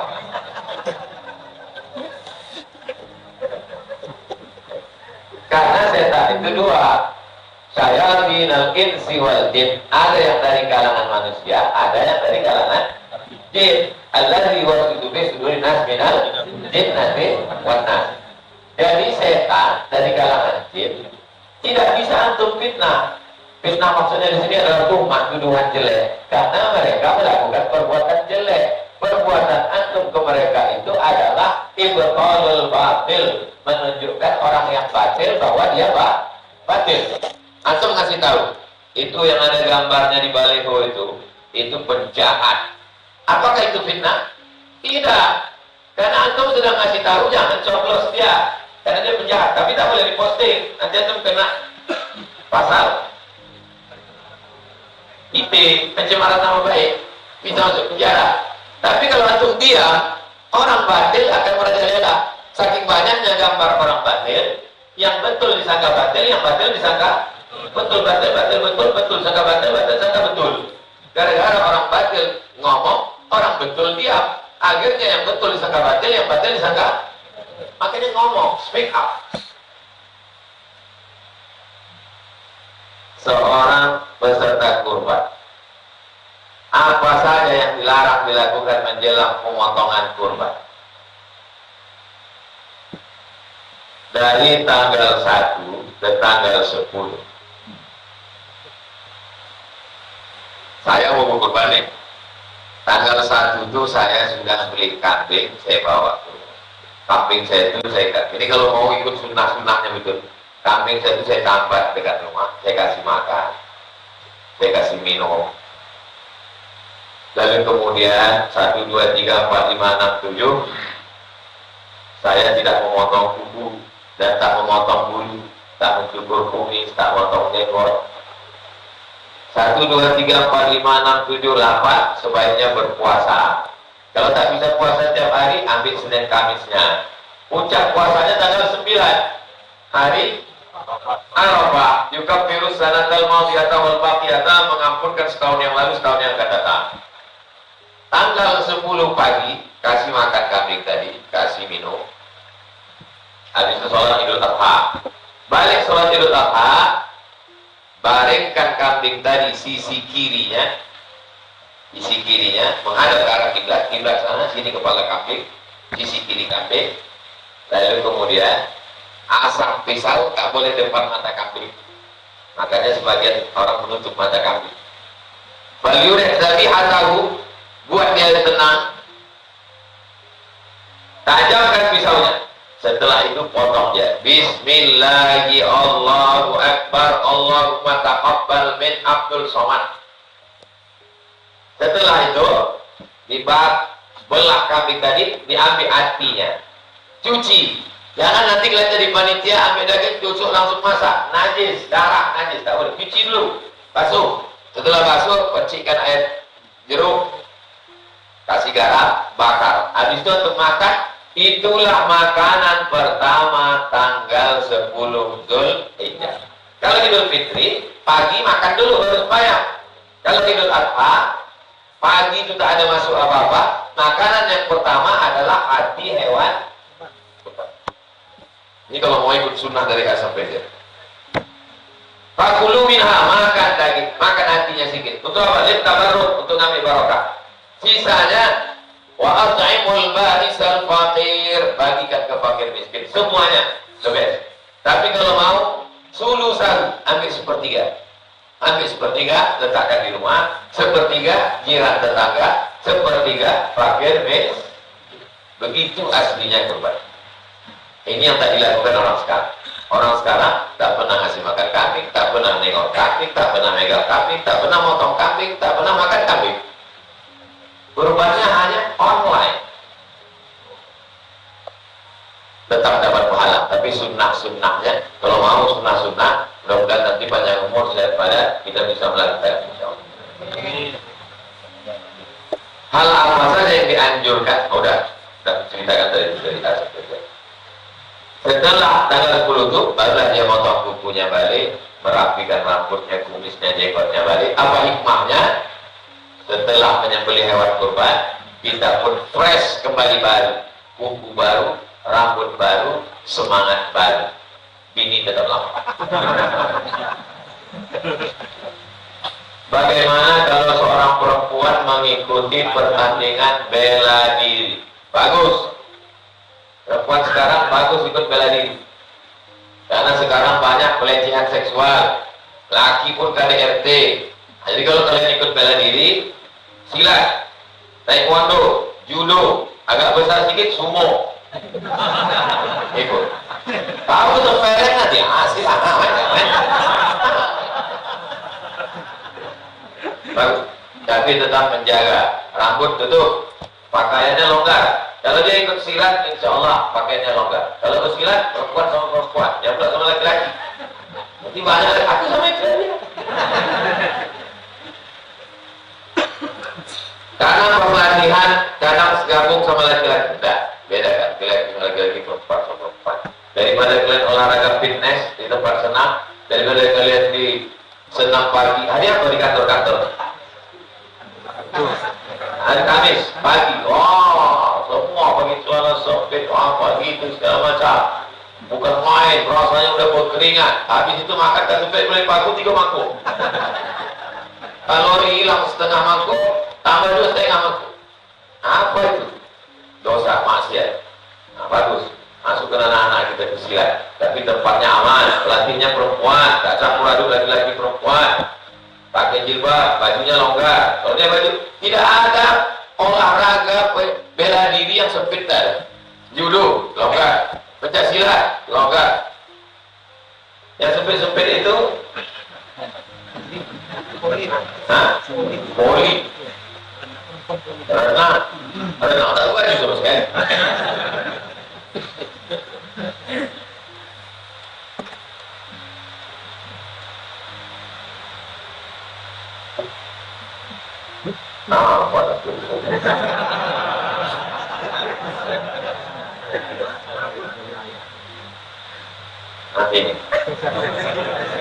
Apakah boleh hasil penjualan kulit hewan kurban dibelikan ke pisau, belikan ke kapak untuk dijadikan inventaris masjid? Man ba'a jildahu ayyatihi falahu ayyatalah. Siapa yang menjual kulit hewan kurbannya, maka tiada kurban baginya. Kulit hewan kurban tak boleh dijual. Akhirnya kulit hewan kurbannya digunting, masukkan ke plastik, dibagi. Warga pun tak bisa mengolah, dibuang ke tong sampah. Hari ketiga mau bangkai komplek. Jadi solusinya macam mana? Dijual, tapi duitnya tak boleh lagi dipakai. Serahkan ke yang bisa mengelola kulit. Assalamualaikum. Waalaikumsalam. Betul ini jange.com? Yo, saya bisa mengolah jange kami kos. Yo, barat cie. Berapa satu? 100.000. Hanya ada 10 jangan. Boleh. 1 juta. Dapat duit 1 juta. Bagikan ke fakir. Jangan lagi ada mengambil manfaat. Lalu pisaunya, kreseknya, upah potong-potongnya, jaga malam, sapinya dibawa dari Muara Lembu kemari, tak langsung dipotong, nginap dulu semalam, uang ngopinya, sarapan pagi penjaganya, maka lebihkan sedikit. Jadi kalau harganya 2.600.000, maka kumpul duitnya 2.700.000. Akadnya ke pengurus, aku serahkan 2.700.000 untuk korban dan biaya operasional tunai. Nanti setelah selesai tak perlu itu dibalikkan karena udah untuk biaya operasional. Lebih serahkan ke masjid. Adapun duit dari kulit bagikan semua ke fakir miskin. Karena kurban itu dibagi 3. 1/3 untuk yang berkurban, 1/3 untuk masyarakat, sahabat, kawan, jiran, tetangga, 1/3 untuk fakir miskin. Nah, dikasihkan semua. Ini untuk kalian yang bikin miskin. Fakir miskin ada? Ada. Mau lihat kulit? Enggak, mau. Duit mau? Mau. Makasih. Apa hukum kafaah dalam pernikahan? Dalam mazhab Syafi'i, kafaah merupakan syarat. Dalam mazhab Syafi'i, kafaah merupakan bagian dari pernikahan. Walaupun tak kafaah tetap sah, tapi dianjurkan kafaah. Kafaah itu walam yakul lahu kufuwan, kufu selevel. Walam yakul lahu kufuwan ahad, tak ada yang selevel dengan Allah. Jadi kafaah artinya selevel. Cinta kan tidak melihat perbedaan Pak Ustaz. Cinta itu buta, tak bisa membedakan mana sepeda, mana Vespa. Itu kau mencakapkannya waktu masih senang, tenang, kenyang, lenang. Pas nanti sampai masanya gawat darurat. Laki-laki, kalau dia tak selevel dengan bininya, dia akan minder. Minder itu berpengaruh ke psikologis. Nanti bawaannya emosi, dia merasa rendah diri. Maka antum cari yang selevel. Supaya apa? Supaya antum pede. Lain padang, lain belarang, lain lubuk, lain ikannya, lain ustaz, lain cara menasihati. Almarhum Ustaz Johar Arifin, kakak kelas saya, orang kultu, orang baik. Dia lagi jemput saya dulu di airport waktu di Kairo. Apa kata dia? Waktu saya belum nikah. Kalau bisa, kita nikah. Jangan sampai bini itu tak terasa garam kita. Halus bahasanya. Apa maksudnya? Kita kasih garam itu terasa dia, asin banget. Tapi kalau dia biasa minum air laut, paham atau? Antum kasih dia 3 juta, dikorek-koreknya gitu ya. Apa tak sakit antum? Padahal bagi antum itu sudah kerja untuk sebulan. Karena mak dia selalu ngasih dia 5 juta. Saya kira, duit mah, yang pakai mana? Tiba-tiba antum ngasih. Jadi antum carilah yang berkumpul selevel. Bagi saya di Jakarta, datang kawan saya. Kalau bisa, janganlah kita nikah sama orang kaya. Nah begitu pulang. Kalau bisa kita cari yang kaya. Kaya bapaknya, dan sudah di ruang ICU. Mana tuh kan? Aku dari tamu ke rumah kawan kita yang nikah sama orang kaya. Terus, aku naik ke kaki ke atas. Kita kan biasa dulu sama-sama di Mesir naik kan, di atas ngobrol. Pas aku naik kan, disuruhnya turun. Kenapa? Aku biasa bininya. Rupanya rumah aku dibelikan mertua. Kalau di rumah kalian, kalau kalian tak bisa naikkan kaki, baguslah jadi bencong. Apalah guna kalian jadi kepala rumah tangga laki-laki? Nanti marah kalian ke anak kalian. Kenapa nggak pakai jilbab? Pakai jilbab. Kata mama nggak perlu. Di rumah ini kan yang berkuasa mama. Rumah ini kan rumah mama. Apa tak bisa? Kalau dapat, mana tahu memang kalian berdua. Kalau ada tuan di badan, pasir digenggam jadi gimana? Sayang betul dia sama dia. Dia datang naik angkot, dia pakai mobil. Abang, nanti kita pulang pakai mobil adik aja. Gitu. Tak apalah kuat biar Allah. Mau juga dia. Maka mesti ada perjanjian. Aku pun heran, tak memang pelet itu berhasil, tak tahu. Kau kalau memang mau nikah sama aku, kita mesti ada perjanjian. Dia supaya kau jangan lupa tulis hitam mas putih materi 10.000. Dulu 6.000, dan sudah naik sekarang 10.000. Kalau kau nikah sama aku, jangan kau sepele kan. Kalau kau nikah sama aku, keluarga aku, mak aku, adikku datang, ya kau buat cepat. Tulislah pasal-pasal. Jamnya banyak kali, nanti jadi batalnya pula. Karena orang-orang kaya ini biasanya sepele dia menengok orang susah. Menikahlah orang susah sama orang kaya. Mertuanya ini sepele betul lah sama menantunya. Akhirnya menantunya ini pergi ke pulau, digalinya tanah, diolahnya tanah, bertanam tanaman. Akhirnya dia kaya. Setelah dia kaya, diundang makan sama mertua yang sombong tadi. Diundang makan. Kebetulan dia kaya, saking kayanya emas. Dulu kepakai orang Melayu kan pakai keris emas. Kepala kerisnya itu burung payah. Tahu tuh burung payah? Kepala kerisnya itu burung payah. Pasti suruh mertuanya makan. Makanlah kau. Diambilnya keris burung payahnya itu, dikucurkannya ke piring. Makanlah bayar. Nasi ini untuk kau bukan untuk anak. Bisa dibuatkan video tadi. sebuah video pendek tentang anak muda nikah sama orang kaya diusir sama mertua. Apa kalau pergi sana anakku nih tak mau susah. Nah, terus itu dia tutup tanah. Tak usah lama-lama, film agak 3 menit aja. Kerja sama anak saya teh. Nah, habis itu lalu kemudian setelah kaya, dia datang pakai baju Melayu dengan tanjaknya. Di mana jantan bertanjak, di situ di mana bumi dipijak, di situ langit dijunjung. Di mana jantan bertanjak, di situ perempuan bertudung. Masukkan pesan Melayunya, masukkan Islamnya, nah, sampai ke tempat makan itu, nah, cabutlah keris tadi. Ini nasi itu kau dibayar, bukan untuk aku. Kenapa? Karena mertua itu mengundang setelah kepala keris itu emas. Emang kalau belum sarapan ini payah nangkap.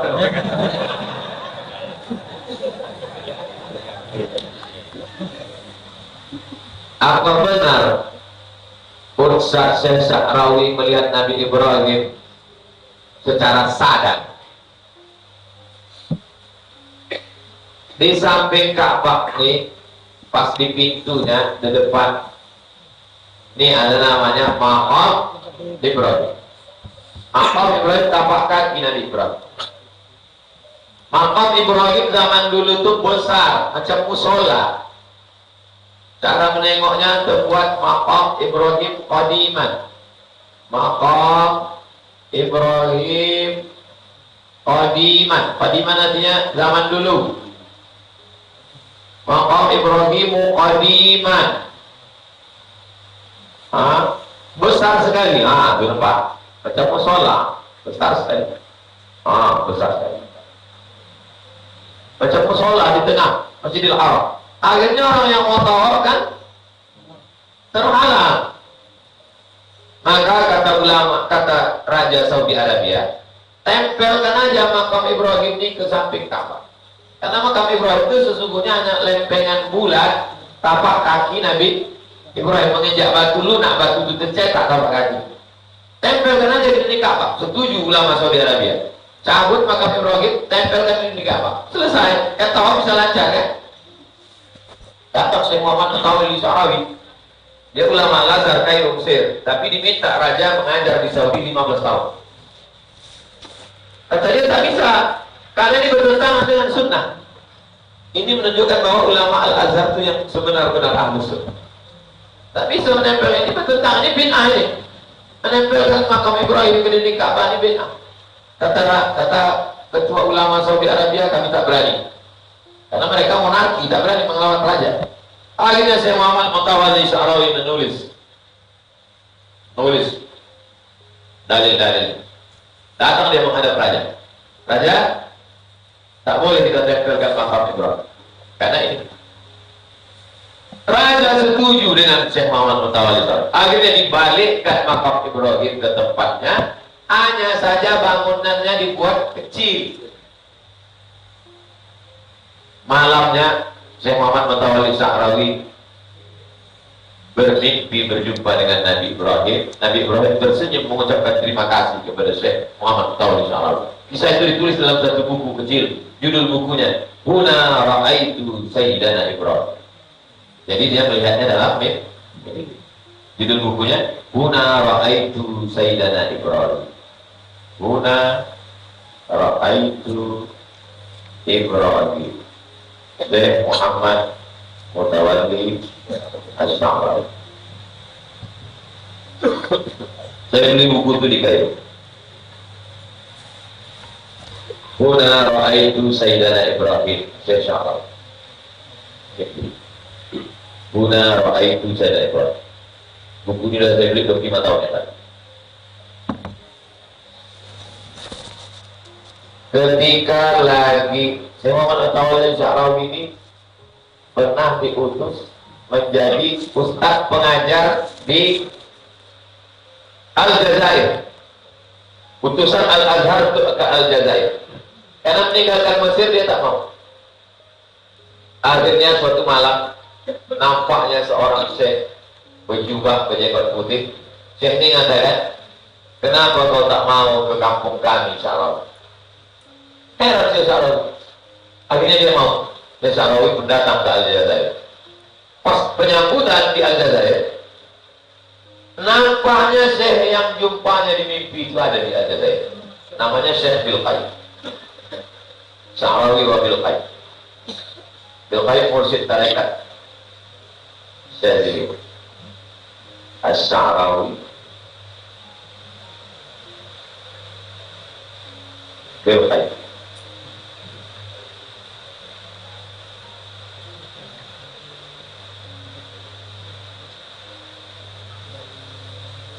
Ini Syekh Sya'rawi yang di bawah, ini Syekh Bilqai yang atas. Pas sampai Syekh Sya'rawi di Aljazair, ditengoknya, ini yang kulihat dalam mimpi, senyum Syekh Bilqai. Begitulah mereka dulu berhubungan. Belum ada lagi streaming zaman Syekh Sya'rawi. Syekh Sya'rawi lahir 1911 sebagai Buya Hamka. Buya Hamka lahir 1908, 17 Februari 1908. Kok ingat Ustaz Buya Hamka 17 Februari? Sama lahirnya dengan Sami. Syekh Sya'rawi 1911, Syekh Yasin Al-Fadani 1917. Lama-lama, jadi mereka ini hampir-hampir seangkatan. Syekh Muhammad Mutawalli Sya'rawi meninggal tahun 1998.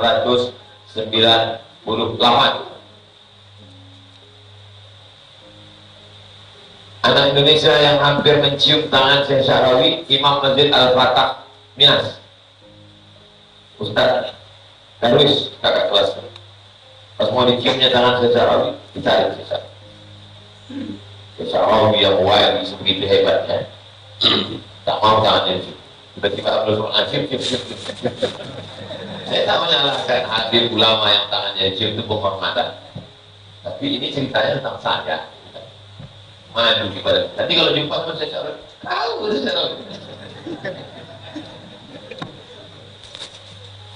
Syekh Sya'rawi difitnah. Syekh Sya'rawi difitnah mau jadi menteri karena menjual agama. Jadi ulama-ulama jangan antum sangka mereka ini tak lepas dari fitnah. Sya'rawi menjual agama karena mau dia jadi menteri agama. Waktu itu presidennya Anwar Sadat. Presiden Mesir yang pertama Najib, meninggal Najib, naik Gamal Abdul Nasir, meninggal Gamal Abdul Nasir, naik Sadat. Sadat mengangkat Syekh Sya'rawi jadi menteri agama. Muncul isu, Sya'rawi menjual agama. Sya'rawi menjelaskan, waktu aku jadi dosen di Saudi Arabia, ini gajiku. Waktu aku jadi menteri agama diangkat oleh Sadat, ini gajiku. Tak sampai 10. Aku mau jadi menteri agama ini pulang untuk memperbaiki Mesir. Jadi fitnah itu terjadi pada siapa? Al-Azhar dipimpin oleh Syekhul Azhar, namanya Syekh Abdul Alim Mahmud. Di atas Syekhul Azhar menteri agama, namanya Syekh Muhammad Mutawalli Sya'rawi. Waktu itu sebelum kedudukan Syekhul Azhar selevel dengan Perdana Menteri, waktu itu lebih tinggi menteri agama daripada Syekhul Azhar. Mestinya Syekh Abdul Alim Mahmud datang melapor ke Syekh Sya'rawi. Pagi-pagi datang Syekh Sya'rawi menjumpai Syekh Abdul Alim Mahmud di kantor Syekh Azhar. Terkejut Syekh Abdul Alim Mahmud. Syekh lagi datang. Ada apa? Tak layak ulama datang menemui umara. Begitu akhlak. Syekh Muhammad Mutawalli Sya'rawi ketika pertama kali jadi menteri agama Mesir, apa yang dia lakukan? Mengganti kursi empuk menjadi kursi rotan. Pas ditanya sama ustaznya, kenapa Syekh? Malu aku kalau duduk di sini nanti kalau berjumpa dengan Rasulullah SAW. Jadi ulama-ulama ini dikenang sepanjang zaman bukan hanya karena ilmunya, tapi juga karena waraknya, karena suburnya. Antum kalau ke Mesir, di warung, di toko, di rumah-rumah Mesir itu bukan gambar presiden, gambar Syekh Muhammad Mutawalli Sya'rawi, Syekhul Mufassirin. Ada tafsirnya namanya tafsir Asy-Sya'rawi. Dia punya anak laki-laki, nama anak laki-lakinya Sami Mutawalli Sya'rawi. Saya kasih nama anak saya Sami. Nanti dia Syekh Muhammad Mutawalli Sya'rawi. Saya sangat kagum dengan Syekh Muhammad Mutawalli Sya'rawi. Ketika apa yang harus kita lakukan? Apa doa amalan ketika kita lagi kufur atau lagi kafir? Apa yang harus kita lakukan Pak Ustaz? Seminim-minim wirid. Kalau ada di antara itu mengamalkan wirdul latif, bagus. Ada yang mengamalkan ratib al-haddad bagus, ada yang mengamalkan ratib al-aqtab bagus. Seminim-minim wirid itu maksudnya dibaca habis subuh sama habis maghrib. Habis subuh, habis maghrib. Habis subuh awal hari, habis maghrib awal malam. Seminim-minimnya baca 10. Fatihah sekali, Qul huwallahu 3 kali, Rabbil falaq sekali, Rabbin nas sekali. Awal Al-Baqarah sampai wa ulaika humul muflihun. Akhir ayat kursi, akhir Al-Baqarah dari lillahi ma fis sampai akhir 3 ayat. Habis itu sholawat, habis itu istighfar, habis itu sholawat, habis itu la ilaha illallah. Udah di-share suara. Kalau bisa baca, kalau tak bisa baca, dengarkan aja suara yang udah di-share. Dengar aja di subuh. Mohon maaf kalau saya tak bisa baca, dengar aja. Lama-lama dengar, nanti lama-lama teringat, lama-lama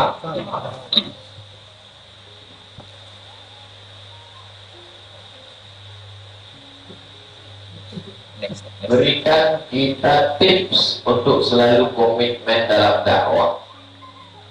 Antum tak usah terlalu banyak berteori. Saya ini ustaz yang tak banyak kali teori. Antum bisa tengok dalam kehidupan saya dari dulu 2009 pulang sampai sekarang, tak terlalu banyak teori-teori. Maka kalau diminta saya, ustaz bisa tak presentasi ke kampus kami tentang manajemen dakwah? Tak bisa. Karena saya tak pakai teori, saya langsung aja. Pergi ke Bagan Menio, pergi ke suku Talang, pergi ke suku Aktif, pergi ke suku Anak Dalam, pergi. Jadi tak ada pakai teori itu. Karena malam ini doktor dalam bidang manajemen dakwah, dakwah menurut etimologi, dakwah menurut terminologi, buahan, tapi tak pernah berdakwah. Di Maroko, di Mesir ada namanya Dokter Ala. Di Mesir ada namanya Dokter Ala. Dia spesialis sepak bola. Dia bisa mengomentari tendangan pisang, tendangan ini, tendangan bakwan, tendangan apa, bisa. Tapi dia tak pernah main bola. Jadi teori antum baca sekedar tahu ada dai, orang yang berdakwah, ada mad'u, ada objeknya, ada wasilahnya, metode yang dipakai, sekedar tahu. Lebih daripada itu antum berdakwah aja. Pulang saya ke Pekanbaru, mengajar setiap subuh Sabtu, hari Sabtu, subuh, baca satu hadis saja di Masjid Akramun Nas. Ini sok pertama, ini sok pertama. Jamaah itu cuma di belakang imam ini duduk. Kanan kosong, kiri kosong. 2009, 2010, 2011, 2012, 2013, 4 tahun. Tak muat masjid itu, penuh. Pindah ke Al-Falah. 2015, 2016, tak muat lagi Al-Falah. Ibu-ibu hamil sama orang-orang tua komplain karena kami tak bisa menengok muka ustaz kami dulu di bawah, kami cuma di tangga, tak bisa. 2017 pindah ke Anur. Sampai ke Anur, waktu itu salah satu staf Pak Gubernur, Pak Andi Rahman, waktu itu beliau baik, orang baik, tapi salah satu orang dekatnya ini orang Salafi. Orang ini mau mengambil masjid Anur. Maka diistilahnya ahli bid'ah menguasai masjid ahlu sunnah. Dibuat orang itu susunan. Ustaz Mustafa Umar pecat, Abdul Somad ganti dari penasehat. Tunjukkan, ambillah dalam masjidnya, ambil sejak sekarang sampai sejak itu sampai sekarang tak pernah saya terus jadi. Waktu Nabi ambil. Ketinggalkan Abu ganti Pak Musola masjid dalam pokoknya. Jadi pasar bawah. Jadi ini tak usah berteori. Antum balik, antum jadi kepala dinas, jadi bupati, jadi kepala kantor, jadi kapolres, jadi kapolsek, jadi apapun antum nanti setelah kuliah. Yang penting antum buka kajian Riyadhus. Bisa satu hari, satu pertemuan, satu ayat, satu hadis. Tak ingat lagi Pak Ustaz. Putar rekaman dulu. Ramai pengajian di kantor dinas. Kenapa ramai? Bukan karena ustadznya. Kepala dinas itu ngajar Riyadhus. Mengalir pahalanya ke kubur saya. Kalian ada yang pulang jadi kades, jadi kadis, jadi lurah. Buat pengajian. Insya Allah hadirin ya Al-Fatihah. Alhamdulillah. Alhamdulillah.